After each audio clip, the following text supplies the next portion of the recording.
It will be very difficult. Because നമ്മൾ ഒരു toxic environment എന്ന് പറയാൻ ഒരാൾക്ക് തേർഡ് പാർട്ടിക്ക് വന്ന് നോക്കി പറയാൻ ഇതായിരിക്കും. പക്ഷെ നമ്മുടെ ഒരുപാട് ഇമോഷൻസ് ഇൻവെസ്റ്റ് ചെയ്തൊരു സ്ഥലമാണെങ്കിൽ അവിടെ നിന്ന് വിട്ടുപോരാനൊക്കെ ഭയങ്കര ഒരുപാട് കമ്മിറ്റ്മെന്റ്സ്. നമ്മളൊക്കെ ഇമോഷണൽ ബീങ്സ് ആണ്.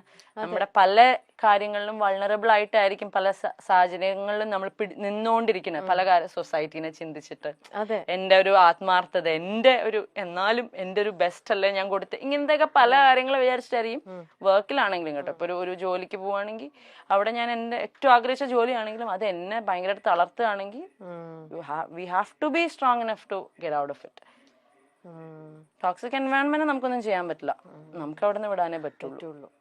സോഷ്യൽ മീഡിയയെ ബോധിപ്പിച്ച് മാത്രമേ ജീവിക്കാവൂ എന്ന അലിഖിത പോളിസി സമൂഹത്തിൽ നിലനിൽക്കുന്ന പോലെ തോന്നുന്നുണ്ട്.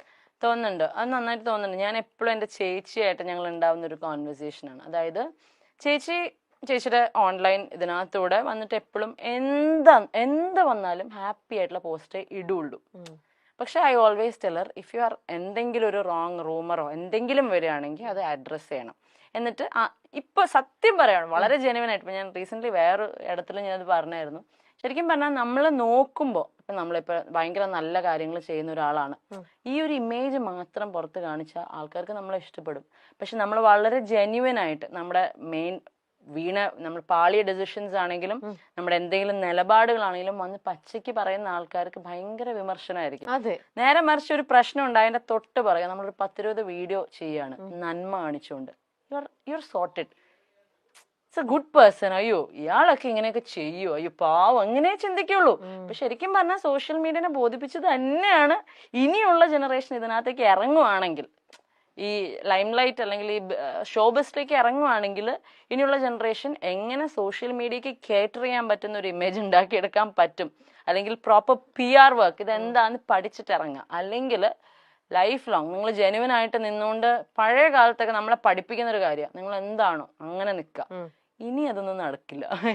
ഇത്രയും സോഷ്യൽ മീഡിയ വളർന്നുകൊണ്ടും ഒരു വീട്ടില് 5 വയസ്സുള്ള കുട്ടി തൊട്ട് 55 വയസ്സുള്ള അമ്മയുടെ കയ്യിൽ വരെയും ഫോണുള്ള സമയത്ത് ഇത്രയും ആൾക്കാരെ ഒരേപോലെ അവർക്ക് മനസ്സിലാവുന്ന ഒറ്റ ഭാഷ ഉണ്ടാവുള്ളൂ, നന്മ. ഈ നന്മ മാക്സിമം കാണിച്ചുകൊണ്ട് എത്ര ഉഡായിപ്പാണെങ്കിലും നിങ്ങൾ ആൾക്കാരെ കൺവിൻസ് ചെയ്യാൻ പറ്റും. I have always felt so social മീഡിയയിൽ വന്നിട്ട് ജെനുവിനിറ്റിയേക്കാൾ കൂടുതൽ ബിൽഡ് എൻ ഇമേജ്, ഒരു ഫേക്ക് ഫേസ് വേണം അപ്പോ. ആബ്സല്യൂട്ട്ലി. കാരണം ഇപ്പൊ ഞങ്ങളുടെയൊക്കെ കേസിൽ ഇപ്പൊ ഞാനൊക്കെ ഇങ്ങനെ വന്ന് നിന്ന് സംസാരിച്ചിട്ട് എന്ത് മാത്രം ഹേറ്റ് ഉണ്ടായത്. എന്നാൽ ഞാൻ ഈ പറയുന്ന ആരെങ്കിലും ഒരാൾ എന്തെങ്കിലും ചെയ്ത് ഉപദ്രവിച്ചിട്ടുണ്ടോ? I haven't, my sister has not. അപ്പം അതിനകത്തുള്ള കാര്യം. നേരെ മറിച്ച് ഞാൻ ഒരുപാട് ഇപ്പം ഞങ്ങളുടെ പേഴ്സണൽ ലൈഫിലുള്ള കാര്യമല്ല പറയുന്നത്, ഞാൻ ഒരുപാട് പേരെ എനിക്ക് പേഴ്സണൽ ലൈഫിൽ ലോക കള്ളന്മാരായിട്ടുള്ളവരെ അറിയാം. പക്ഷെ അവരൊക്കെ ഭയങ്കര നല്ല ഇമേജ് കൊണ്ടു നടക്കുന്ന ആൾക്കാർ, കള്ളന്മാര് മാത്രമല്ല കള്ളികളും ഒരുപാട് പേരുണ്ട്. പക്ഷെ അവർക്കൊക്കെ മീഡിയയിൽ അവരുടെ പ്രൊഫൈല് കയറിയ നന്മ മാത്രമേ ഉള്ളൂ. കളിക്കാൻ അറിയാം അവർക്ക്.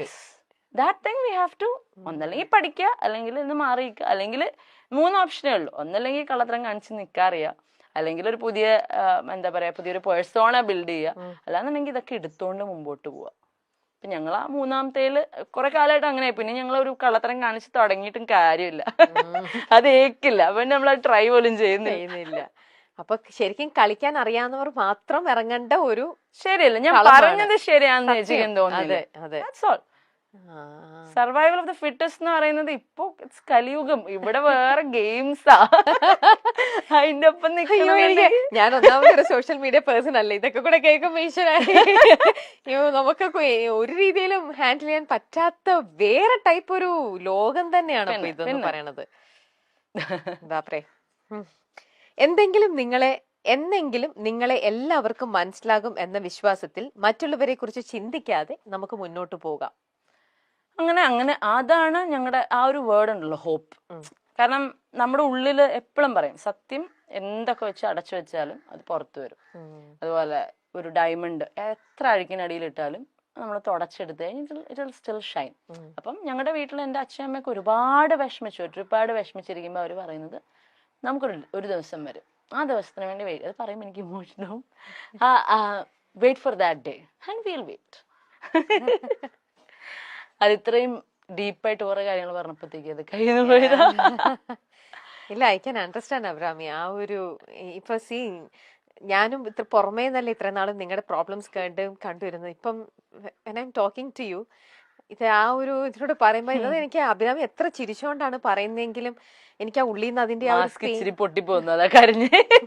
ഇവർ എന്റെയും കണ്ടെന്ന് അറിയണു. നമുക്ക് ആ ഒരു പെയിൻ ശരിക്കും നമുക്കത് മനസ്സിലാവും. നിങ്ങള് നോയിങ്ലി അൺനോയിങ്ലി എന്തൊക്കെയല്ലേ നിങ്ങളത്. അപ്പൊ അതെന്തായാലും അത് ഒരു സമയം ഇപ്പൊ എന്തായാലും ഞങ്ങളുടെ അച്ഛൻ മുകളിലും ഉണ്ട്. സോ പുള്ളി അവിടെ നിന്ന് ഗെയിംസ് കളിച്ചോളും. ഞങ്ങൾക്ക് കളിക്കാൻ പറ്റാത്ത games he'll do it for us. അപ്പോൾ വി ഡു ബിലീവ്. അതായത് ഇത് മാത്രമല്ല, ഈ പറയുന്ന ചേച്ചിയുടെ പ്രീവിയസ് മാരേജിന്റെ കാര്യം മാത്രമല്ല, ഓൾ ടുഗെദർ നമ്മൾ അങ്ങനെ ഒന്നും ചെയ്യാത്ത വളരെ ജെന്യുവൻ ആയിട്ട് നിന്നിട്ടുള്ള ആൾക്കാരാണെന്ന് ഒരു പോയിന്റിൽ പ്രൂവ് ആവും. Will wait for that. We have to. കാരണം പാപ്പു എന്ന് പറയുന്ന ഒരാളുടെ മുമ്പിൽ ഞങ്ങൾക്ക് അത് കാണിച്ചു കൊടുക്കാനുണ്ട്. പിന്നെ ആ കുഞ്ഞിന്റെ ഒരു പ്രയാസം ദൈവം ഞങ്ങളുടെയൊക്കെ പിന്നെയും പോട്ടെ, കുഴപ്പമില്ല. പക്ഷെ ഈ പറയുന്ന ഒരു എനർജിയൊക്കെ മുകളിലുണ്ടെങ്കിൽ ആ കുഞ്ഞിന്റെ ഒരു സാധനം കാണാതിരിക്കില്ല. അപ്പം that day will come for sure.